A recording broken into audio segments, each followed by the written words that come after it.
కానీ ఈ రోజున ఎంటైర్గా మారిపోతుంది. క్రైస్తవుల జీవితాలు మారిపోతున్నాయి. మహిమ కోసం నువ్వు దేనికోసం బ్రతుకుతున్నావు సంగమా? దేవుని ఉన్నతమైన రాజ్యం కోసం బ్రతుకుతున్నావా? ఈ భూలోక సంబంధమైన ఆశల కోసం బ్రతుకుతున్నావా? ఒకసారి ఆలోచించి, ఈ రోజున ఏ భారంతో ఏ ప్రయాసముతో మనం బ్రతుకుతున్నాం?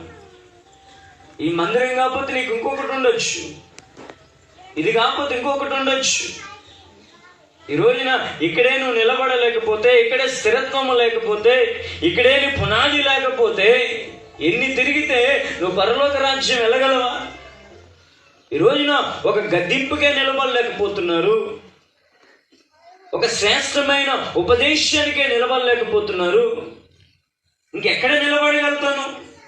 వేయబడిన పునాదిలో, వేయబడిన ప్రతిష్టలో, వేయబడిన భక్తి జీవితంలో లేకపోతే దేనికోసం ఒక సేవకుడిగా ఇంత రోషంగా బ్రతికేది ఏంటంటే ఒక రోజున మహిమను ఎదుట నేను అప్పచెప్పాలని. ఈ రోజున ఆ పునాదిగా నువ్వు నిలబడలేకపోతే ఇంకేంటి?